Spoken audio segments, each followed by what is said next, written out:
It's Miss Matthews. Today we're going to be looking at the rise of sectionalism in the United States. You might recall during the colonial era, we definitely start to see some big differences between New England colonies, middle colonies, and southern colonies around specifically their economics and their economies. And today we're going to take a look at how, given the new United States, how those economies continue to grow and be very different from each other. So questions to consider while we look through this video. What is the Industrial Revolution and how does it impact the United States?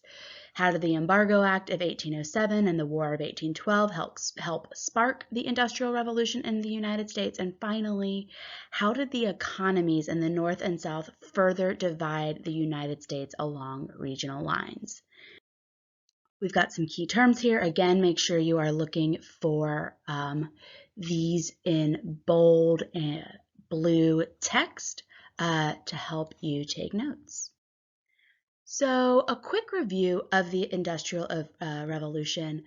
You probably went over this in extreme detail in World Civilizations, but the Industrial Revolution is a social and economic reorganization that took place as machines started to replace hand tools and large-scale factory production is developed. This is sort of where we really see mass production on a large scale, the development of factories.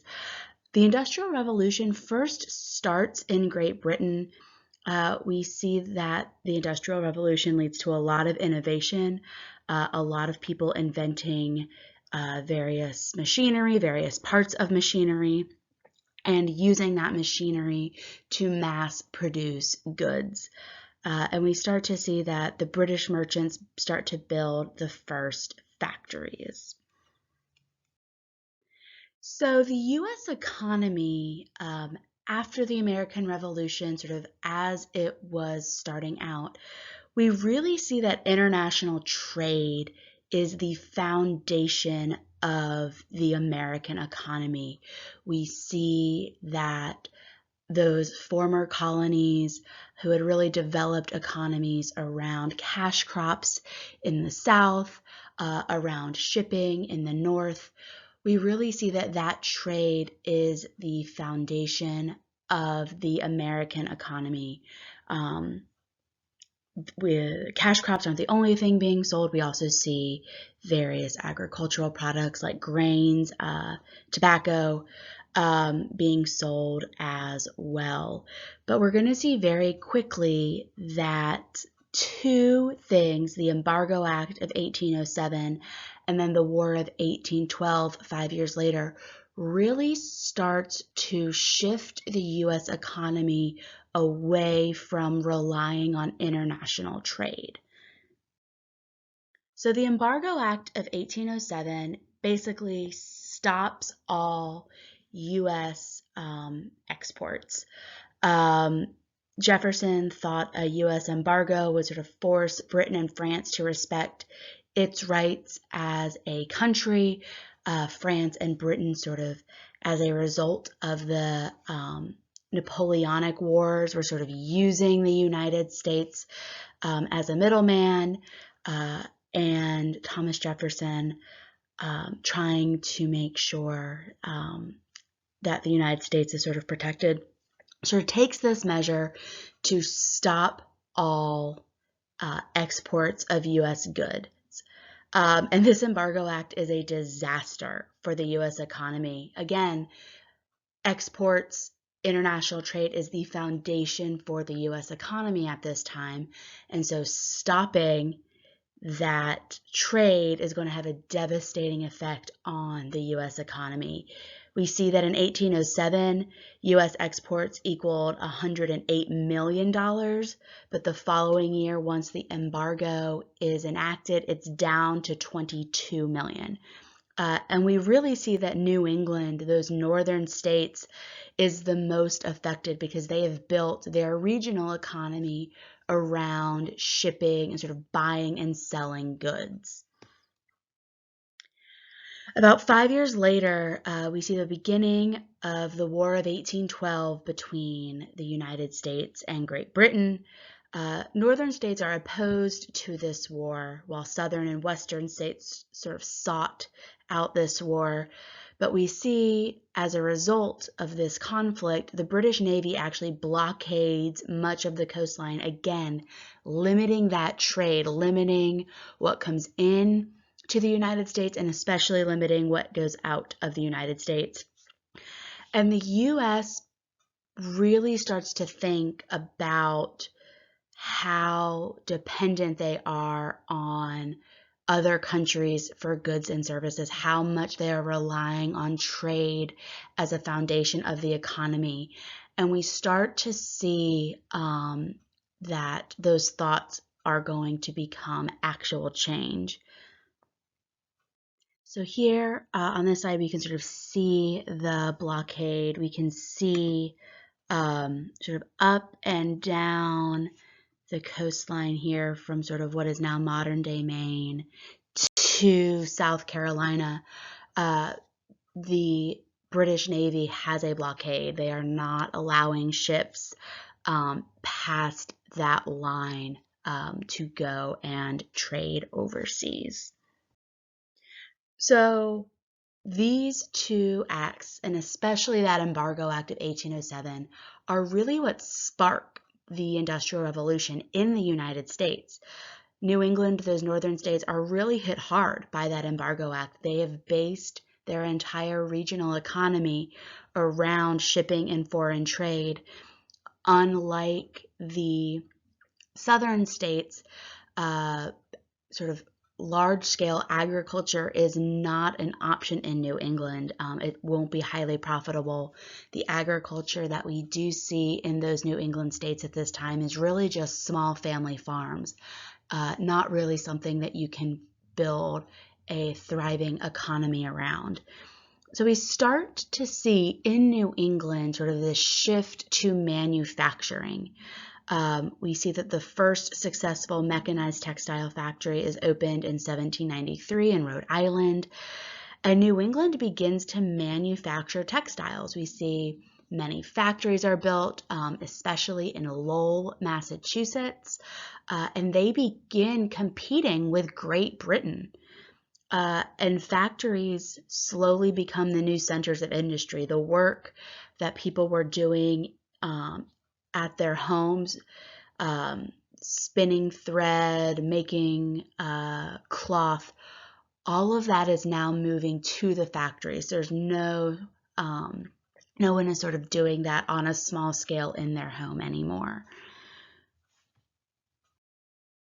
So because the Industrial Revolution is happening sort of at a full scale in New England, these factories are in constant need of crops that can become cloth, and specifically cotton. And cotton, as we know, is a cash crop that is grown in the southern United States. And so as New England begins to form this manufacturing center, we see that the demand for cotton increases. And because the demand of cotton is increasing, we also see that there is an increased for enslaved individuals to grow and pick that cotton. So we're going to see that the Industrial Revolution sort of transforms the economy in New England, and that has a transformative effect on the southern colonies as well. So here on this map, we can sort of see southern cotton production in 1820. So just a couple of years after this manufacturing boom starts to happen in New England. And we see that there's only sort of one spot in South Carolina that's sort of majorly producing cotton. We see that there are sort of some other production areas, but we see 40 years later in 1860 that cotton production has increased tremendously. We see that Georgia, Alabama, and Mississippi especially have really increased their cotton production, again, because there is so much demand in New England to manufacture textiles. And as I mentioned before, because there is this increase in demand in cotton, there is also going to be an increase in the number of enslaved individuals who are doing that work. We see in this graphic, in the top map, in 1790, there are significant enslaved individuals working in the southern colonies and even in what would become the middle and New England colonies in the New England states. But by 1860, we see that not only have the number of enslaved individuals increased in terms of number and where they are living, but we also see in 1860 slavery has mostly been outlawed in those northern states. Slavery really has become a wholly southern institution at this point. So, some quick takeaways. The northern states are becoming a manufacturing powerhouse. The northern states are industrial. They make machines and textiles for the southern states and the western states. By 1861, we see that northern states own 81% of all sort of the industrial capacity in the country. The northern states are the most populous region, and about 70% of manufacturing workers.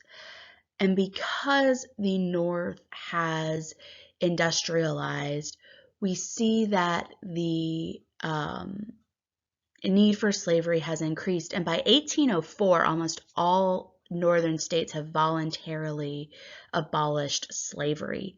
We sort of saw on the map in the slide before that in 1790 there were enslaved individuals in those northern colonies, but by 15 years later, most of those northern states have abolished slavery, making slavery a wholly southern institution.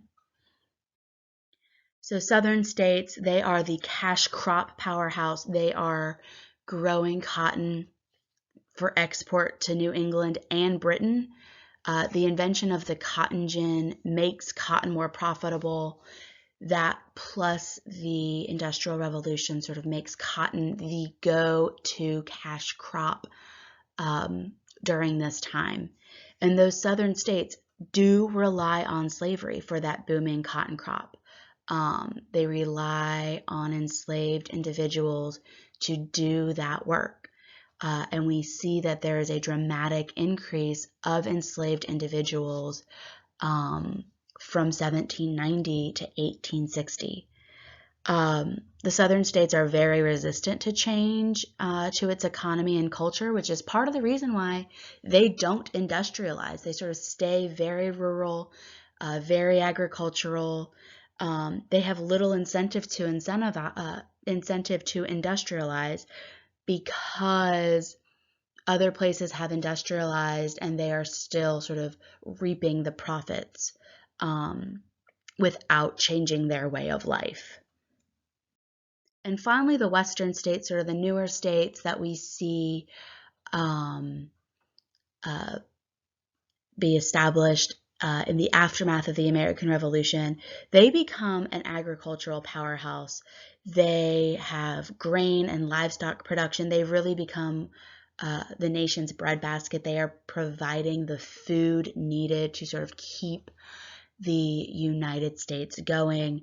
And we also see these western states have the fastest growing population. So here we sort of see a map of the United States, sort of between the years of 1840 and 1850. We see that this is far more than the 13 original colonies and the 13 original states of the United States. The United States is growing rapidly along with this economy. And what we're going to see is that northern and western states sort of become very closely interconnected economically, and this is really going to leave the southern states isolated as we move through the years. So some social impacts of the Industrial Revolution, we sort of see this also in Europe, but especially in the United States. We start to see division of labor. Work is more specialized, and work done in the home is seen as less significant. The home is no longer the center of economic production, and as a result, women's work is now sort of seen as less valuable. We see that there is a growth of cities. A lot of that rapid urbanization causes a lot of problems. We see that there's an increased social stratification, or we sort of see that there is a sort of more defined social hierarchy in the United States. There is a major wealth gap that exists, and unskilled workers are the worst off. And finally, we do see that the Industrial Revolution leads to an increase in immigration, which in turn leads to a population increase in the United States. So as the North and South and Western states developed all of these different economies, or three distinct economies, there was concern about having these three different economies in various regions in the United States. And we start to see that leaders in government brainstorm a plan to try and unify the nation, because having three distinct economies could lead to possible conflict. So we start to see Henry Clay, President Madison start to think of ways that they could unify the country economically. And we see that they end up proposing this American system. It really becomes sort of Henry Clay's signature piece of legislation. This is sort of what he is known for. And the American system is a three-part plan sort of aimed to, again, try and unify the nation because it has sort of three distinct economies by the middle of the 1810s. So the first part of the American system is to develop transportation systems and other internal improvements to connect these states easily.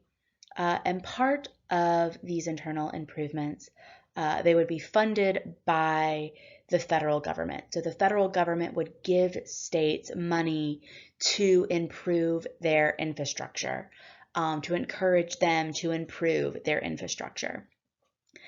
The second thing we see is the American system would establish a protective tariff. Now, a tariff, as you might recall, is sort of an extra tax on goods that make it more expensive. So the American system would put a tariff on British goods, making British goods more expensive.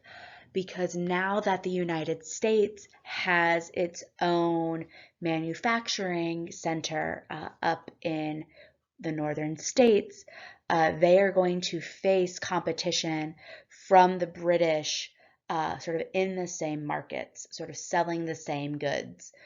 So by putting in a tariff, the United States is making it more expensive to buy British goods.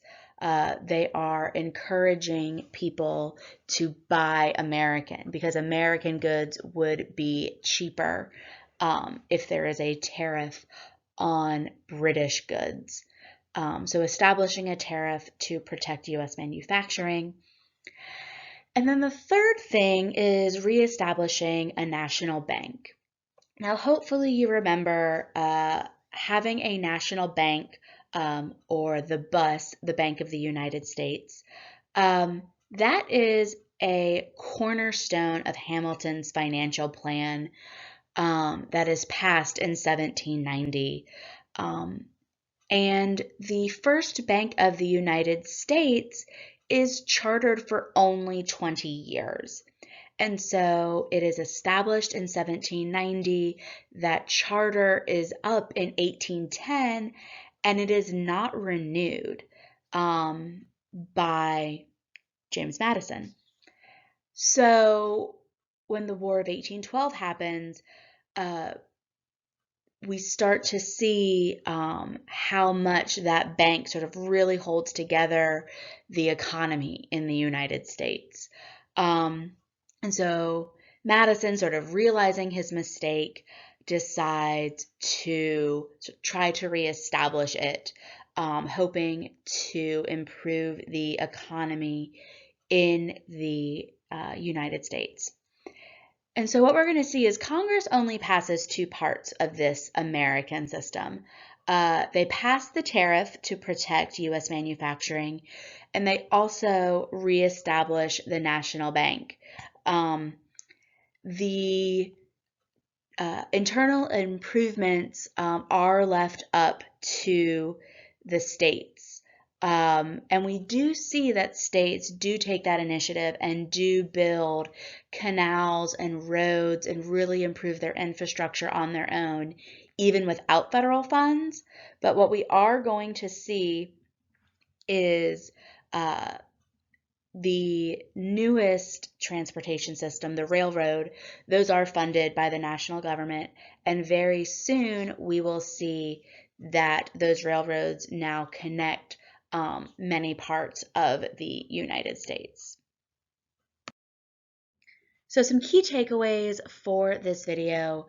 Northern states really began manufacturing goods when international trade became difficult due to the Embargo Act of 1807 and the War of 1812. The northern states just really changed their economy seemingly overnight, which in turn sort of sparked the Industrial Revolution in the United States. Northern and southern states continue to develop different economies. We've got an industrialized north versus an agricultural south. The increase in the demand for cotton as a result of the beginning of manufacturing increases the demand for enslaved individuals. And finally, in order to try and unite the country economically, the American system is proposed, even though only two parts of the plan are passed. Thank you so much. Have a great day, and I'll see you next time.